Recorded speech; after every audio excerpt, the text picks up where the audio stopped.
지금 우리가 하고 있는 동네는 소득처분입니다, 여러분들. 방금까지 어떤 소득처분 했냐면 유보하고 마이너스 유보했어요. 유보하고 마이너스 유보했고요. 자, 이제는 요 기타는 뭐냐면 소득처분 중에 기타라는 소득처분이 있습니다. 기타에 대해서 해볼게요. 일단 보시면 자, 정인데요. 우리가 결론이 뭐냐면 어저께도 했었지만 유보 우리가 소득처분을 법인세법상 표현으로 여러분들이 읽어보시면 무슨 말인지 하나도 몰라요. 이게 좀 어려워요, 표현이. 그러다 보니까 우리가 소득처분을 이해를 돕기 위해서 저는 주로 회계적 방식을 좀 많이 사용합니다. 여러분들이 회계를 먼저 배우셨으니까. 자, 그랬을 때 여기에 손익거래하고 자본거래가 있죠, 여러분들. 이게 뭐냐면 앞으로 많이 보실 용어인데 여기 우리가 손익거래는 뭐냐면은요, 순자산의 변화 있죠.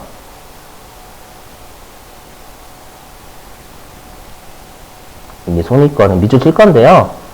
순자산의 변화를요, 네, 손익으로 인식하는 거예요. 순자산의 변화를 손익. 대표적인 게 이런 거죠, 여러분들. 내가 현금, 접대비를 현금으로 지출했어요. 그럼 접대비를 현금으로 지출했으면 우리가 순자산, 우리가 현금이 변했죠. 그렇죠? 그럼 접대비라는 비용 잡으면 그 손익이 변하는 거잖아요. 그렇죠? 그래서 우리가 순자산이 증가하거나 감소한 것 각각 우리가 수익이나 비용을 잡는 거예요. 그게 손익거래고요. 그럼 자본거래는 뭐냐면 자본거래는 두 가지 의미가 깔려져 있어요. 자본거래는 두 가지 의미인데 뭐냐면 우리가 여러분들 자본동네 배우셨죠? 우리가 주주와의 거래가 아닌 걸 손익거래라고 하죠? 맞죠? 주주와의 거래가 아닌 걸 손익거래라고 하고요. 그 다음에 주주와의 거래인 걸 우리가 자본거래라고 하죠. 배우셨죠, 여러분들? 회계 때. 그래서 우리가 순자산의 변화 있죠?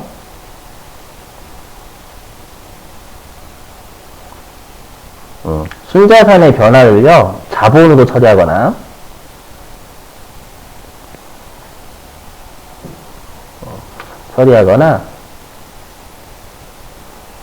영원히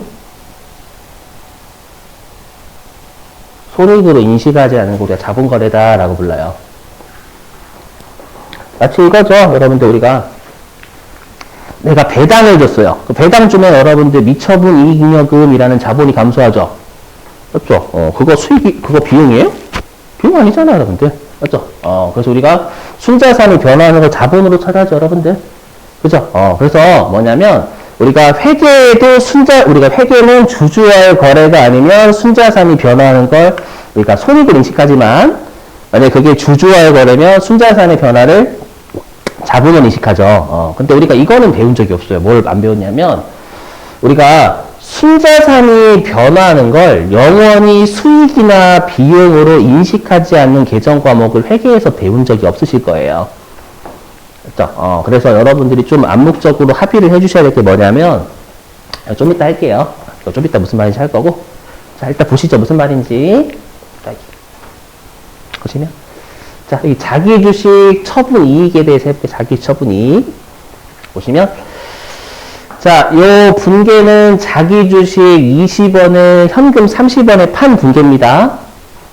동의되시겠죠? 그러면 어떻게 됐냐면 여기가 자본이 변했잖아요, 여러분들. 여기 자기주식이라는 자본이 변했고 여기 현금이라는 자산이 변했으니까 자본이 변하죠, 여러분들. 근데 이 자기주식은 주식시장에서의 거래다라는 거 주주와의 거래잖아요. 주주와의 거래다 보니까 계정 과목은 자기주식 처분이익인데 성격은 주주와의 거래에서 이익이니까 자본잉여금이다. 이렇게 배우셨을 거예요. 맞죠? 자, 그래서 우리가 회계는 자본을 다시 자본금, 자본잉여금, 자본조정, 기타 부과할 손익 누계, 이익잉여기 5가지 분류하죠. 맞죠? 하지만 세법은 그 5가지의 자본을 다 하나의 자본으로 취급합니다. 아시죠? 그래서 세법은 그냥 요거 자본이라고 할게요. 계정 과목 신경 쓰지 마세요. 이 법인세입니다, 여러분들. 자본. 자, 근데 우리가 법인세 같은 경우에는요, 주주와의 거래는 대부분 실현된 게 아니니까, 우리가 주주와의 거래도 자본이 맞아요. 근데 우리 세무 1급 시험만큼은요, 자기 주식을 처분하면 처분이라는 거 실현된 거예요? 실현되지 않은 거예요? 실현된 거예요. 실현된 거니까 우리가 법인세에서는요. 야, 자기 주식 20원짜리를 30원에 팔았으면 야, 10원은 실현됐네. 실현됐으니까 수익이지. 그럼 자본이냐? 이렇게 봐요. 알죠? 그래서 외워주실 게 우리가 세법은 자기 주식 처분이익은 수익, 입금이고요. 자기 주식 처분 손실은 비용이에요. 보는 관점의 차이죠, 여러분들. 좀 외워주셔야 됩니다. 자, 그러면 이제 얘를 이제 세무조정을 해볼게요, 여러분들. 자, 잘 보세요. 자, 우리가 세무조정은 장부를 세법으로 맞춰주면 되죠. 자, 여러분들, 해보죠. 자, 일단 장부는 장부는 수익이 0이죠. 수익 안 잡잖아요, 0. 그죠? 근데 세법은 수익이 10원이어야 됩니다. 그럼 수익이 증가해야 되겠죠? 그럼 수익이 증가하는 건 차변이에요, 대변이에요? 수익의 증가. 대변이죠. 대변에 수익이 증가해야 됩니다. 대변 이렇게. 그죠? 자, 그 다음에 장부는 자본이 10이죠, 10? 그죠? 근데 세법은 자본이 0이죠? 차이 나는 거. 그죠? 그럼 자본이, 세법이 증가해야 돼요, 감소해야 돼요? 증가해요, 여러분들? 이렇게 가도 이렇게. 자본 10, 자본 0. 자본이 감소해야 됩니다, 여러분들. 이렇게 가시면 안 돼. 이렇게 가셔야 돼, 이렇게. 자본이 감소하면 어디로 가요? 차변, 대변? 차변? 그죠.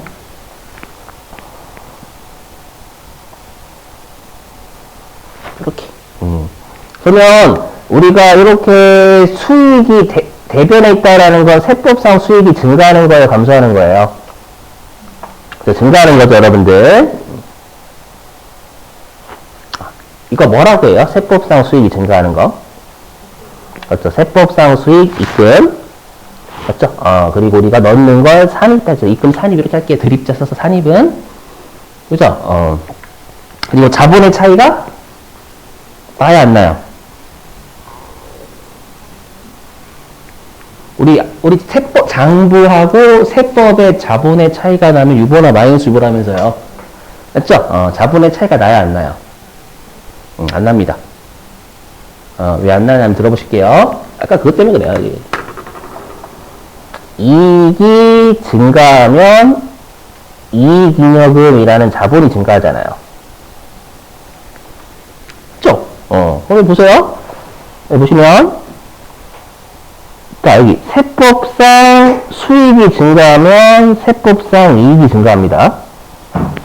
그렇죠? 그럼 세법상 이익이 증가하면 세법상 자본이 증가해요. 맞죠? 그래서 수익이 증가하면 결론적으로 자본이 증가합니다. 맞죠? 근데 여기는 뭐예요? 이건 자본이 증가한 거, 감소한 거. 이건 자본이 감소한 거예요. 그럼 얘는 자본이 감소, 얘는 자본이 증가했습니다. 자본의 차이는 없어요. 맞죠? 결론적으로 자본의 차이는 최종적으로 없습니다.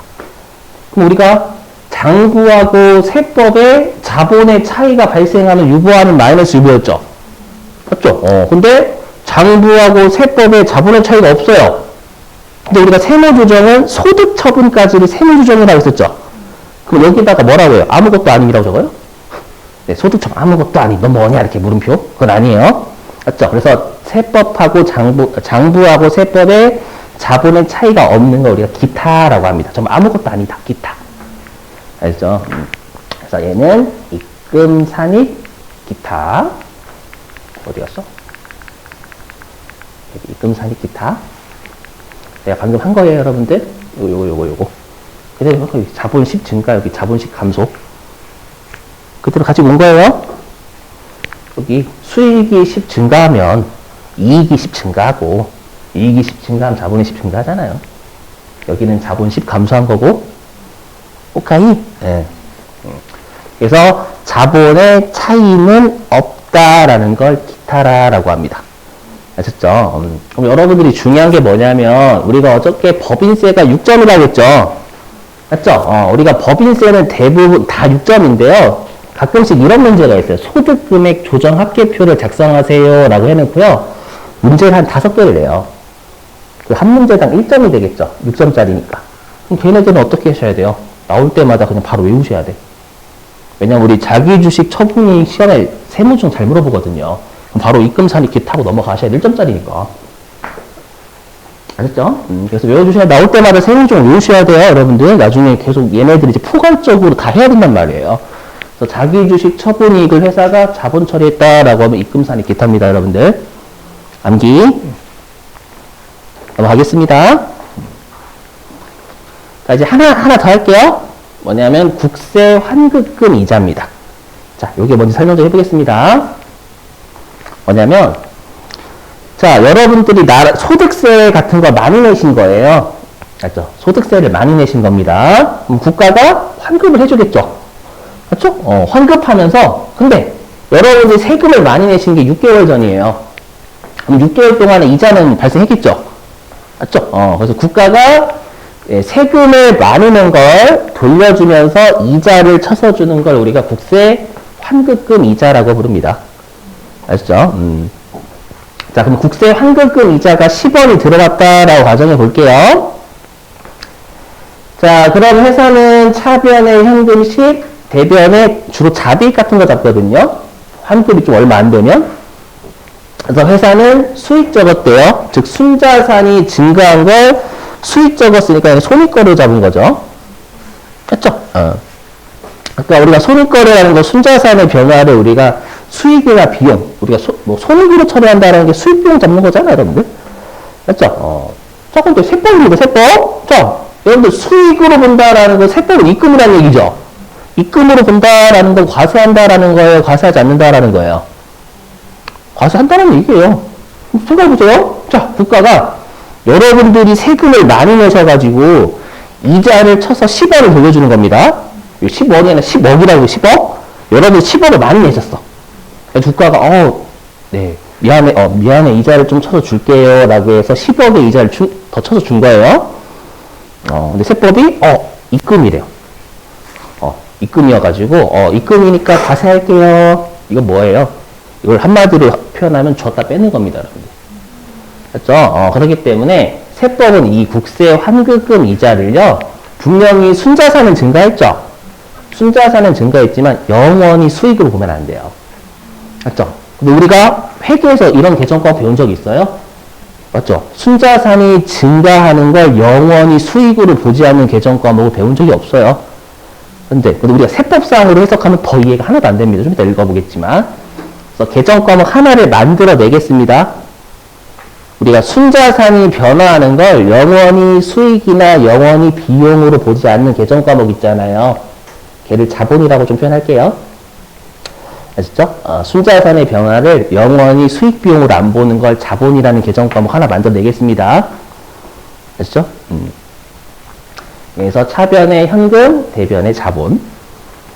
이렇게. 지금 개정 과목 제가 2개 만들어 낼 거예요. 그걸 좀 따라와 주셔야 돼요.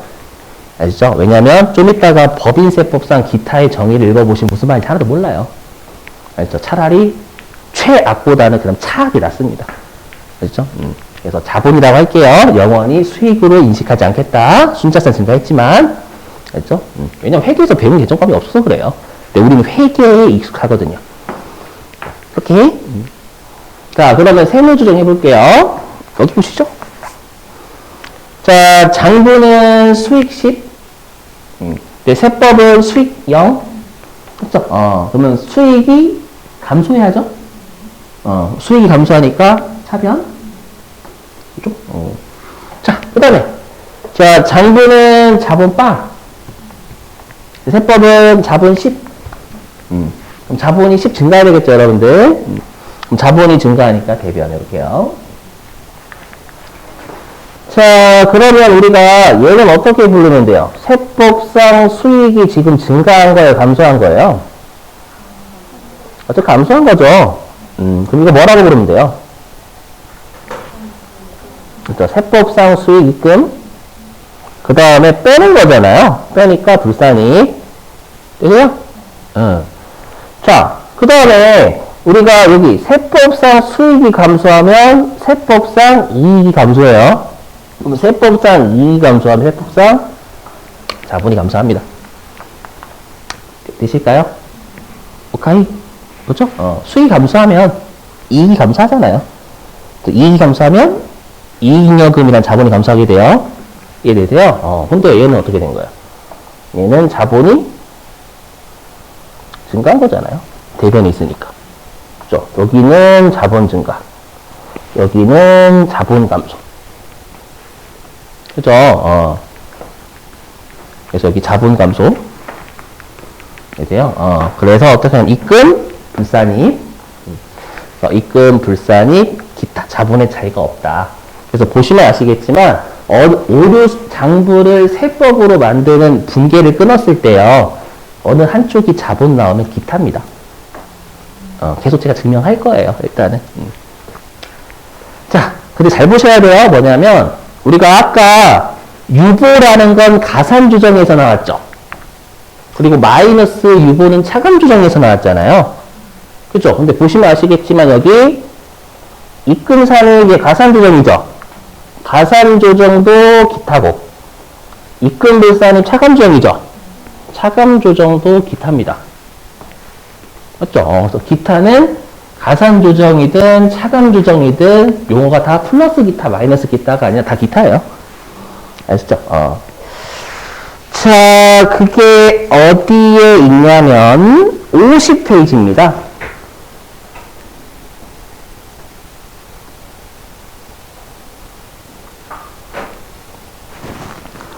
자, 50페이지에 3번 기타 있죠, 여러분들. 맨 아래쪽에. 예. 자, 잘 들으세요. 첫 두 줄은 이것만 볼게요. 이게 첫 두 줄이 뭐냐면 법인세법상 기타의 설명입니다. 믿으시지 마세요. 이거 외우시는 거 아닙니다. 읽어보겠습니다. 자, 기타는 가산조정 또는 차감조정된 세무조정 사항의 효과가 3회에 남아있으나 그럼에도 불구하고 결산서상의 자산부채가 적정하다고 인정하는 처분이다. 개소리입니다. 전도 어려워요. 무슨 말인지 모르겠어요. 저도 이거. 맞죠? 이게 법인세법상 기타의 설명이에요. 사람 죽습니다요. 이해가 되시면 여러분 천재고. 그래서 어디냐면은요, 50페이지 맨 아래에서 세 번째 칸, 세 번째 줄. 결국 회계 또는 세법중 보이세요, 여러분들? 거기서부터 끝에 앉는다까지 밑줄입니다. 자, 결국 회계 또는 세법 중 한쪽은 순자산의 변화를 손익거래. 손익거래라는 건 우리가 수익하고 비용 잡는 거예요.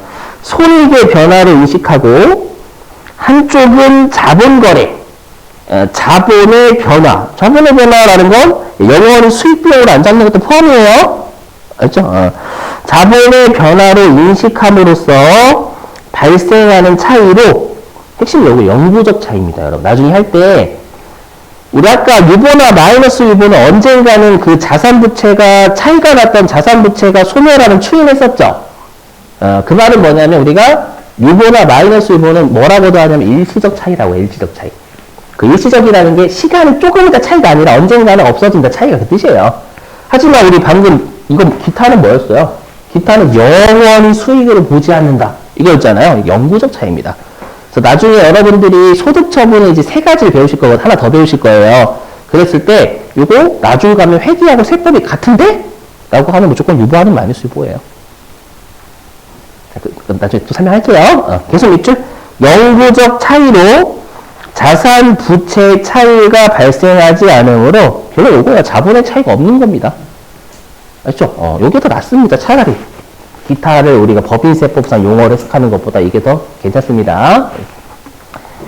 자, 그 다음에 어디냐면 51페이지. 자, 맨 위에 굵은색 글씨 보이세요, 여러분들? 법인세법상 자기주식 처분이익은 입금에 해당한다 보이세요? 밑줄 좀. 법인세법상 자기주식 처분이익은 입금에 해당한다. 외우셔야 돼요. 당연히 자기주식 처분 손실 송금이 되겠죠. 자, 그 다음에 어디를 가주시냐면 52페이지.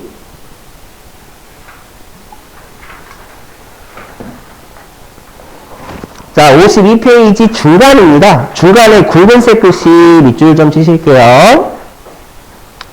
자, 기타는 가산 조정이나 차감 조정에서 모두 발생한다. 밑줄 치시고.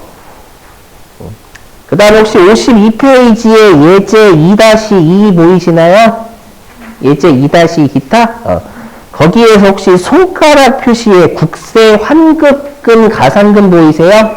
손가락 표시 제목의 밑줄.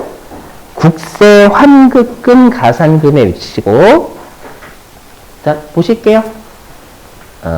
실제로 제가 여러분들의 이해를 돕기 위해서 국세 환급금 이자라고 제가 설명했지만 이게 법인세법상 표현은 국세 환급 가산금입니다.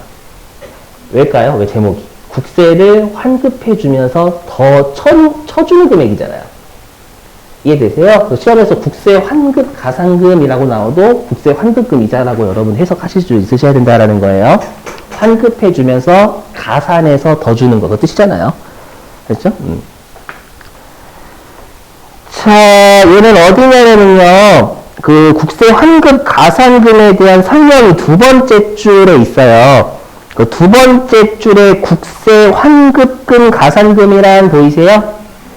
거기서부터 세 번째 줄 보상 이자까지 밑줄 치면 됩니다. 알죠? 자, 국세 환급금 가산금이란 국세 환급금에 붙이는 법정 이자로서 국가가 납세 의무자에게 지연하는 거죠. 국세 환급을. 예, 납세 의무자에게 지연에 따른 보상 이자 여기까지 주시고. 그러니까 네 번째 줄 따라서부터 다섯 번째 줄 이따까지 밑줄입니다. 따라서 법인세법에서는 이러한 국세 환급 가산금, 지방세의 경우에는 지방세 환부이자라고 불러. 같은 말입니다. 지방세 환부이자 등은 입금 불산입 사항으로 보고 있다.